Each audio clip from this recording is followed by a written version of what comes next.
हम लोग सब अपने अपने जॉब्स में बहुत मेहनत करते हैं। बॉस को इम्प्रेस करने, प्रमोशन लेने या फिर मामूली से इंक्रीमेंट के लिए कोई कसर नहीं छोड़ते। पर बात जब हमारे अपने इन्वेस्टमेंट्स की आती है तो हम लोग मेहनत से भागते हैं, बचते हैं मेहनत करने से। नमस्कार दोस्तों, स्वागत है आपका हमारे चैनल स्टॉक्स स्क्रीमर पे। आज के इस छोटे से वीडियो में हम लोग झटपट देखेंगे कि कैसे अपने पोर्टफोलियो के स्टॉक्स को लगातार ट्रैक किया जाए। उनके जो भी न्यूज या अपडेट्स आ रहे हैं उन्हें हम लोग रियल टाइम में कैसे जल्दी से जल्दी जान पाएं। तो आइए चलते हैं हमारे कंप्यूटर स्क्रीन पे और देखते हैं कि कैसे अपने पोर्टफोलियो के स्टॉक्स को उनके न्यूज और अपडेट्स के लिए लगातार ट्रैक किया जाए। दोस्तों, आ चुके हैं हम लोग अपने कंप्यूटर स्क्रीन पे और मैंने ओपन किया हुआ है अपना फेवरेट वेबसाइट screener.in। यहाँ पे जो हम लोग पेज देख रहे हैं ये मेरा होम पेज है, यानी कि फीड्स पे जब हम लोग क्लिक करते हैं तो फिर ये पेज निकल के आता है। इसमें जो भी मेरे कंपनीज वॉच लिस्ट में ऐड किए हुए हैं, एक बार हम लोग वॉच लिस्ट में जाएंगे और मैंने ये सारी कंपनीज 26 कंपनीज को वॉच लिस्ट में ऐड किया हुआ है। अब अगर हम लोग फीड्स पे जाते हैं तो जो भी मेरी वॉच लिस्ट की कंपनीज थी उनसे रिलेटेड जो न्यूज एंड अपडेट्स हैं वो लगातार यहाँ पे अपडेट होते रहते हैं। इन सारे अपडेट्स को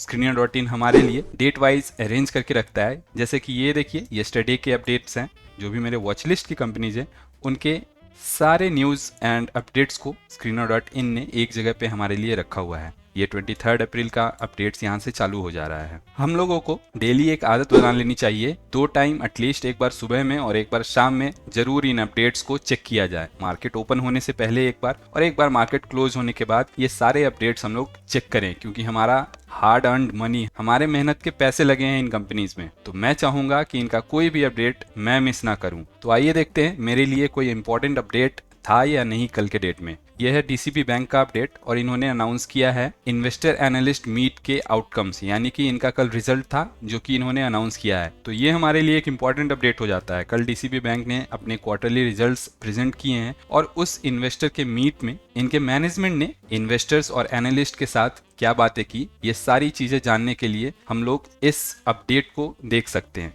बट आज जिस अपडेट में मैं ज़्यादा इंटरेस्टेड हूँ वो आया था आंध्रा पेपर के तरफ से, और इसके हेडलाइन को ही पढ़ के मुझे अंदेशा हो जाता है कि इसमें कुछ ना कुछ जरूर बड़ी बात छुपी हुई है। जैसा कि हम लोग पढ़ सकते हैं, announcement under regulation 30 LODR strikes lockouts disturbances, यानी कि कंपनी के ऑपरेशंस में कोई ना कोई डिस्टर्बेंस है। मैं इस पे जरूर जाना चाहूंगा, इसे क्लिक करके, और देखना चाहूंगा कि एक्चुअली में क्या चल रहा है। जैसा कि हम लोग देख सकते हैं कि अप्रैल 3 को भी इन्होंने कोई अपडेट दिया था, एक्सचेंजेस के साथ कुछ इन्फॉर्मेशन शेयर किया था और ये रिलेटेड था इनके राजामुंद्री प्लांट पे डिसरप्शन जो कि लीगल स्ट्राइक के कारण हो रहा है, और ये स्ट्राइक कर रहे हैं उनके ही वर्कर्स।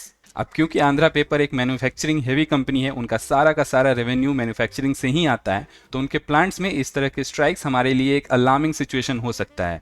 आगे हम लोग देखेंगे कि उन्होंने बताया है that the management has decided to declare a lockout with effect today, that is April 24, 2024 at 3 PM, यानी कि इनकी एक प्लांट जो है वो कम्प्लीटली शट डाउन हो गई है, कम्प्लीटली बंद हो गई है।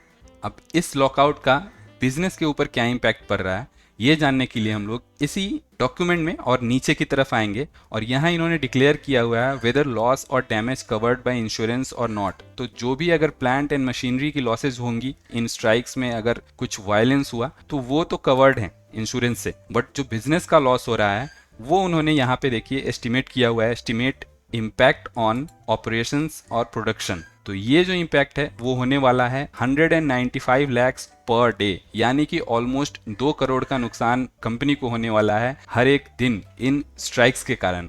अब क्योंकि ये स्ट्राइक्स 2 अप्रैल से ही चालू हैं और आज 24 अप्रैल को कंप्लीट लॉकडाउन हो गया है एक प्लांट में, तो ये चीज़ अगर हम लोग कैलकुलेट करें ऑलमोस्ट 1 महीने के लिए 2 करोड़ के हिसाब से, तो 60 करोड़ का नुकसान तो कंपनी के रेवेन्यू में अभी सामने दिखाई पड़ता है। अब हम लोग कंपनी के रेवेन्यूज को देखेंगे कि कंपनी कितना रेवेन्यू करती है, और उसके अगेंस्ट में 60 करोड़ का जो फिगर हमने कैलकुलेट किया है अभी तक का, वो टोटल रेवेन्यू का कितना पार्ट हो सकता है, कंपनी के फाइनल रेवेन्यू पे और प्रॉफिटेबिलिटी पे क्या असर पड़ सकता है, ये हम लोग जानने की कोशिश करेंगे। हम लोग वापस जाएंगे screener.in वेबसाइट के ऊपर और मैं ओपन करूंगा हमारे वॉच लिस्ट में जाके आंध्रा पेपर का डेडिकेटेड पेज। यहाँ हम लोग प्रॉफिट एंड लॉस स्टेटमेंट में जाएंगे और क्वार्टरली रिजल्ट के ऊपर हम लोग आके रुकेंगे। तो ये है दोस्तों कंपनी के क्वार्टरली रिजल्ट्स का सेक्शन, और जैसा कि हम लोग देख सकते हैं रीसेंट क्वार्टर में यानी कि लास्ट क्वार्टर में कंपनी ने 477 करोड़ के रेवेन्यूज पोस्ट किए हैं। अब जैसा कि हम लोग देख सकते हैं कि 60 करोड़ का एक महीने में इनको रेवेन्यू का लॉस हो रहा है। ये फिगर खुद में ही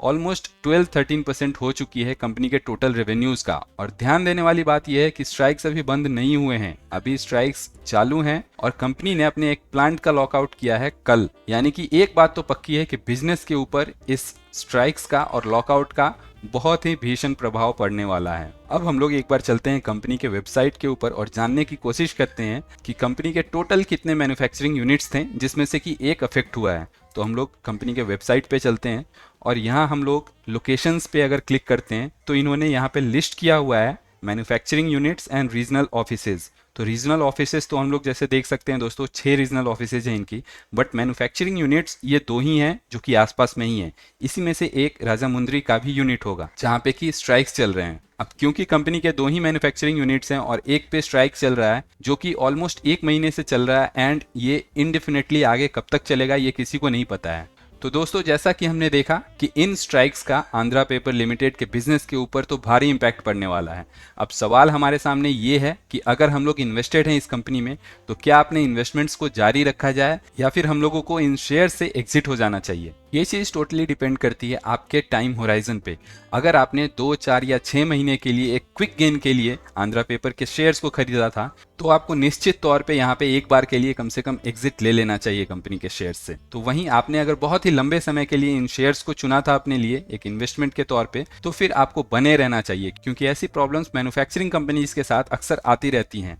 और क्योंकि कंपनी का मैनेजमेंट काफ़ी पुराना है, कंपनी काफ़ी पुरानी है, तो ज़रूर ही ट्रेड यूनियंस के साथ उनकी मीटिंग चल रही होगी, कोई ना कोई बीच का रास्ता निकल के ज़रूर आएगा, पर उसमें कितना समय लगेगा ये किसी को नहीं पता है। तो मैं क्योंकि एक बहुत ही एक्टिव इन्वेस्टर हूँ, मैं अपने कंपनीज को ट्रैक करते रहता हूँ, तो अभी एक बार के लिए तो मैं एग्जिट ले रहा हूँ, पर अगर आगे जाते हुए सिचुएशन इंप्रूव होती है और मुझे कंपनी के शेयर्स सस्ते वैल्यूएशंस पे अवेलेबल मिलते हैं तो मैं ज़रूर एक बार फिर से निवेश करने की सोचूंगा इस कंपनी में। तो आज के इस वीडियो को यहीं रोकते हैं दोस्तों, और मैं आशा करता हूँ कि आपको कुछ न कुछ जरूर सीखने को मिला होगा इस वीडियो से। अपने सजेशंस कमेंट बॉक्स के थ्रू हम तक जरूर पहुंचाएं, और अगर आपने Screener.in पे वॉच लिस्ट क्रिएट करने वाला वीडियो नहीं देखा तो फिर एंड स्क्रीन पे उसे जरूर देखें।